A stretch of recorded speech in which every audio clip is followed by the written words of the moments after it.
Saan ka nagbayad? Dito, sir. Yeah. Kanino? Brother, siningilan mo siya ng 2,000, walang resibo. Oh, hindi kita kilala, hindi ko siya kilala. Harapan niya sinasabi, ikaw ang nagsingil ng 2,000. Hindi ito maglakas ng loob na i-identify ang tao mo. Amen. Kung mag-imbento ito. Ayan, harap-harapan, no? Ako, kapatid, hindi kita inuusgahan.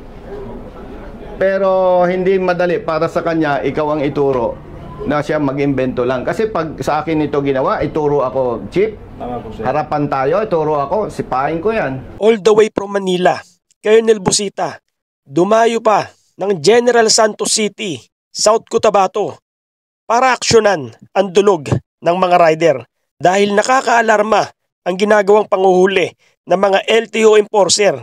Dahil mantakin nyo mga idol, para kang nahuli dap dito mga idol, yung nahuli ka pero para kang hinold up. Dahil for example, magkakaroon ka ng violation na may multang 5,000 pero kahit magkano ang ibigay mo o basta magkasundo kayo sa presyo, papayag basta walang resibo. Kaya tara, sabay-sabay nating panoorin ang pangbibisto ni Colonel Busita sa LTO Enforcer. Pero bago yun, huwag nyo kalimutan mag-subscribe. Alright. Anong sabi sa'yo ng enforcer? Ano daw, sir? Bawal kasi yung gulong yan kasi ito 70-80. Saka 17 yung ano ko, max. Dapat ang babayaran mo 5,000. Opo. Paano naging 2,000 ang binayaran mo? Meron kang resibo? Wala kasi yung binigay sa resibo eh. Wala. Kumpiyansa ko, mali ang huli dito. Pero ang pinagtataka natin, pinagmulta ka ng 2,000, walang resibo. Wala po. Binalik sa'yo yung lisensya. Opo. Mamumukhaan mo yung nagkolekta sa'yo ng 2,000? Samahan niya, please. Ipasilip nga natin. Kwento pa lang, brother, alam ko na eh. Ano po kasi sir, ang problema po kasi dito sir, lahat po ng enforcer na din ang po ng original office.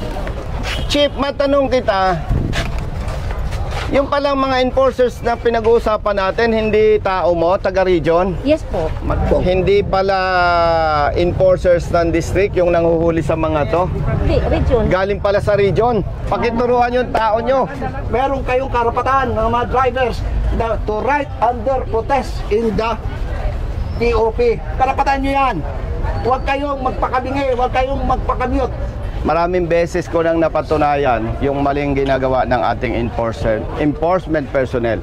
Hindi ko sinasabing lahat. Katulad niya, isang estudyante, katulad niya, isang malit na manggagawa. Yes, totoo naman, may karapatan silang mag-contest. The problem is, ilang beses sa absent. Pag naipanalo, kansilado lang ang huli. Hindi napaparusahan ang enforcer na nagkamali. Without bias, maraming beses ko na po napatunayan. At hindi kami mag-aksaya ng oras kung wala akong nakikitang malakas na depensa. In fairness kong, when I was assigned in Zamboanga, isang law enforcer natin, sinuspend ko ng 7 days. Yung sabi ni Asik Galbante, isuspend mo ng 30 days. Sabi ko, kawawa naman. Anyway, yung ganon, karampatang 7 days na walang sweldo.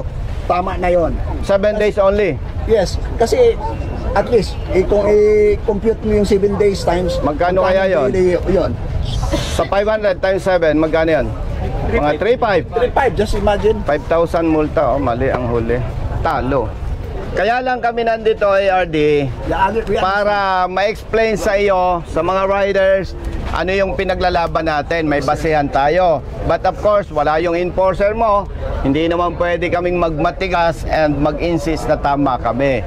Kaya nga sinasabi natin, once na napatunayan na mali ang huli, ginagalang at nagtitiwala tayo sa LTO kay ARD, especially dahil siya ang kaharap natin. But kung hindi tayo masatisfied na mabigyan ng administrative sanction yung ating enforcers, tayo na lang ang kikilos outside LTO. Yes. Kaya lang tayo ay dumulog dito sa office ni Madam ay base sa pag-uusap namin dito, nandito yung TOP.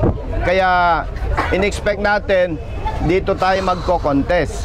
Pero yung palang enforcers assigned sa regional office, katulad pa rin ng iba. A few moments later. Halika kayo, halika kayo. Brother, sino yung nagbayad ng 2,500? 2,500 daw. Halika. Bayad ka. Ito, 2,500. Mamaya, itong unahin muna natin ito, brother. Nasaan yung TOP mo? Doon na, sir. Pati nga ng TOP number mo?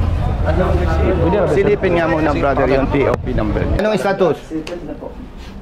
Magkano binayaran? Lumalabas sa record, 1,010 ang binayaran. 1,000. Saan ka nagbayad? Dito, sir. Yeah. Kanino? Brother, siningilan mo siya ng 2,000, walang resibo. Ang huli sa kanya, modified tire. Ang alam niya, 5,000 multahan. Paano man, sir? Kaya nga kasi anak ka 2.5. Anak sir, di man kaya ng 2.5, sir.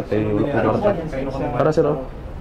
Kung taas ng buhok, kung Ikaw, kanino ka nagbayad? yung ano sir, Karambol ako po, taas wala na, sir. ano nila dito, tapos walang resibo. Tapos yung Oh. ano ko 5,000.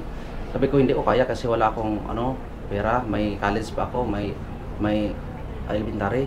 Sabi niya, hindi kasi yung side mirror mo ano 5,000. Sabi ko, tapos na ako inuhuli doon kanina ng TEO. Sige, ano daw ang violation mo? Ano yung side mirror ko sir? Side mirror. Oh, tapos may lisensya Ang din ako. ticket, LTO. LTO Saan ka nagbayad? Dito rin. dito. Pero ikaw, sa kanya nagbayad ng 2,000. Kanya, sir. Oh, hindi kita kilala, hindi ko siya kilala. Harapan niya sinasabi, ikaw ang nagsingil ng 2,000. Hindi ito maglakas ng loob na i-identify ang tao mo. Amen. Kung mag-imbento ito. Oh. Ayan, harap-harapan, no? Tanggalin mo ang face mask mo, huwag kang matakot. Kasi wala po, sir. Oh. Oh. Ako na ako nagsunod rin. Oh, sige. Kapit na sigyo. Oh, wala siyang resibo eh. Kasi kaya hindi kayo nagbibigay ng resibo, kinolekta mo 2,000, ang ipapasok mo 1,000 lang. Ako kapatid, hindi kita inuusgan. Pero hindi madali para sa kanya, ikaw ang ituro na siya mag-imbento lang. Kasi pag sa akin ito ginawa, ituro ako, Chief, harapan tayo, ituro ako, sipahin ko yan. Kapatid, magkano binayad mo? Tokyo po. Bigyan mo na lang to ng 2K. Opo. Sa usapang legal, hindi ganun kadali. May proseso yan. Okay?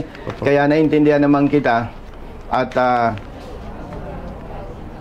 pinagbabalabalansi ko ang statement eh. Ang ticket sa kanya, modified tire. Ang multa, 5,000. Ang nasa system, binayaran niya 1,000 lang. Pero sabi niya, nagbigay siya ng 2,000. So pag in-evaluate mo yan, kapani-paniwala. Why?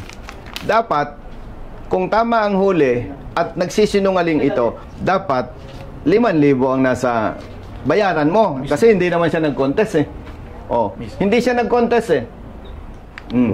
Dahil biktima ka ng hindi katanggap na tanggap sistema, ibalik ko na lang yung 2,000 mo. Thank you po, sir. No. Ang masasabi ko na lang sa iyo, kapatid, magbago ka na. Payong kapatid yon. Hindi kita dinidiktahan. May pamilya ka. Ilan anak mo?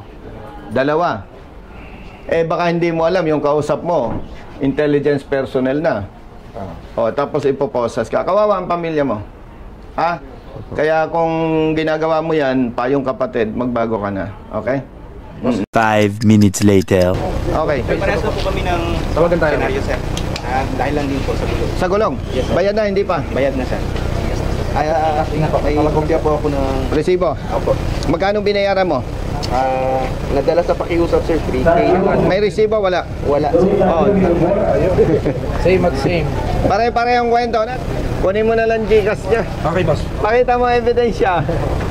Via Gcash po yun, sir, kasi hindi... Gcash. O sige, Gcash. Naku, delikado to. Matitrace Pero hindi to. direct sa kanila. May middleman, ano? Hindi. Sa tindahan eh. Sa tindahan Kaya nga, middleman yon. Pati niya nung Transaction? dalawa ipakita mo, TOP at saka yung Gcash transaction. Pag naipakita mo, Ito po yung sa TOP. yan. Kunin mo yung number ni... picture mo na lang. Nandiyan yung Gcash mo rin, brother. O, yan Gcash. I-check ko pa, sir. Sige, labas mo. Makakaripan ka sa akin. Pag wala kang ebidensya, wala akong babayad sa'yo. No? Mahirap kwento lang, kuya. Sabi ni Gas Abalgas, hindi nagsisinungaling ang ebidensya. Yung kanya po, nagbayad po siya ng walang resibo. Hindi pa po nag-check sa system ko, ka-existing pa po yung bayarin niya. Ay nga pala, pati ng 2LP. Chief, verify lang kung magkano binayaran sa system. Eh, hindi ka na pumasok sir. Sabihin ko sa'yo magkano ang pumasok sa system. Magkano ang pumasok? Bayad kayo dito sa gobyerno na 5,000. Sa Tumblr po. Yung Tumblr, ano yun? Extension office po sir. Kasi po malaking jet. Sino nga sa Tumblr? Oh, doon na tayo kakain. Chief, paalam. Ganito kapatid. Magkano yung siningil sa'yo? 2,000 sir. Bali ano yun sir? Yung sa affidavit niya sir. Magkano? 300. Bali 2 yun. O ganito na lang. Base sa department order, base sa dokumento na binigay mo, may mali. Okay? Pero dahil kulang kami sa oras para pupunta sa regional office, para hindi ka naman kawawa, yung 2,000 plus affidavit 300, bigyan mo na lang ng 2,500. Pero hindi pa tayo tapos. Kapos na. Teka pala, magkano binigyan natin? 5,000. 3,000 po, tapos yung 2,000 boss, tapos Hindi, nasan yung 2,000? Yung isang na-fixer. po, tapos si Pastor po, 2,500. So 5,000 plus 2,000 na na-fixer, 7,000. Si Pastor 2,500. Okay? Tapos kakain pa tayo. 1,000 na lang po, pera. Brother Jerry, Barya po dito, barya. Wala lang po akong pera, boss. baka mo brother. Sa'yo yan, hindi sa akin. O, sige lang po, boss. Sige lang boss, maraming pera yan boss. Hindi, Ay, kaya nga tayo Ganito. Bibigyan ko yung 2,000 mo plus 300. Aba. Hindi ibig sabihin, isinusuko natin yung maling trabaho nung umuli sa'yo. Klaro. Kulang tayo sa oras. Sabi nga, hindi patapos ang laban. Kaya nga umabsent dito ako ngayon O, sir eh. anak ko, Bayaran din, bayad. magkano ang sweldo mo? Dalawang araw na Magkano isang araw mo absent? Security guard sir. O, magkano? Nasa 650 din yung isang araw sa 650, day 1-3. Hindi ba pwedeng 700 na lang? Pwede rin sir. Isang araw? Oo. Uy! Wala tayong pera na. Wala na ba? Wala na pala ba? Magkano sweldo mo? 650 daw. 650 times 2, 1-3 plus 3, 1-6 plus 2, 3-6. O, pwede na 1,000 yan, boss. Joke lang. Kakain na lang kami, credit card. Ito barya tingnan nyo, barya talaga. Barya talaga Tinatawag ko sa ito. 1,000. Bilang. 2,000. 1, 2, 3. 2,500. 1, 2, 3. Mag-contribution na lang tayo. Four. Meron pa ko ditong 200. 3,000. Pala ng packaging. 3,000. 1, 2, 3, 4, 5, Ay sakto. 6. May 20 pa kayo boss. Thank you sir. O yan. Pwede na yan, hindi na masama yan. Fasting tayo ngayon, ha? So talagang doon sa mga ebidensya may mali. Kaya lang binigay namin yung sweldo mo sa pagliban sa trabaho at yung minulta mo tulong sa'yo bilang advocates kami. Teka pala brother Matt, yung bibigyan natin ng 3,000. Ito yung estudyante po. Estudyante yun. Ano pala? Nabigyan mo na, hindi pa? Wala po akong pambigay, boss. Gigigas na po. Wala na po Sasama ka sa... ganun. Ako po yung nag-text. Brother, Hindi mo kamukha kanina yun ah. hindi, iba ito. Siya nga boss, siya nga. Ay, sir, may tanong lang ako sir ba kasi matagal Hindi, baka malimutan ko yung ano ko sa'yo. Wala kaming cash dito. Kunin mo yung Gcash. Meron na po, nag-text na po siya. Apo, Text, papadala ko sa'yo. Yes sir. Dahil may flight kami ngayon, baka hindi namin maasikaso. Bukas ha. Okay. Last na lang Ano po pa? sir. Last po sir. May bayad na to. Hindi, kasi matagal na yung plaka sir ba? Kanino galing yan? LTO? Yes sir. Ganito. May huli ba ito sir? Naburado na kasi siya. Nababasa pa naman, di ba? Opo. Wala kang violation dyan. Okay, last na lang po sir. Pero, wala kang violation. Pero mag-request ka na ng kapalit na plaka. Kasi, kung hindi marunong mag-isip ang enforcer, huliin ka dyan. Mag-request ka sa LTO ng replacement, duplicate ng plaka. Opo. Now, para mas gagwapo lalo yung sasakyan mo. Okay na? Last na lang sir sa gulong. May bayad na to. O ganito sir ba, pag maglagay sila o drawingan nila yung mga nakasulat sa Eto. Brother Matt, eto ang tanong ni brother, oh. Yes, boss. Sabi ng Department Order ng Department of Transportation, bawal magpalit ng rim. Opo. Kung hindi mo pinalitan yung rim, kahit anong size ng goma, pwede. Opo. Limbawa, pag yung rider sir, naglagay kami na... Walang pakialam LTO dyan. Wala. Ang pinag-usapan lang dyan, rim. pwedeng mga lagyan yan dyan ng, pwedeng lagyan mo dyan ng namu. Di ba? Walang paglabag. Halimbawa sir, dati na, yung silver yung rim ko, tapos nagpalit ako ngayon yung may kulay, yung mga bagong pinta. Wala kang paglabag. Ang pinag-uusapan, sukat ng rim. Huwag ka ng mga di ka nag-iisa, basta't nasa tama may kakampi ka.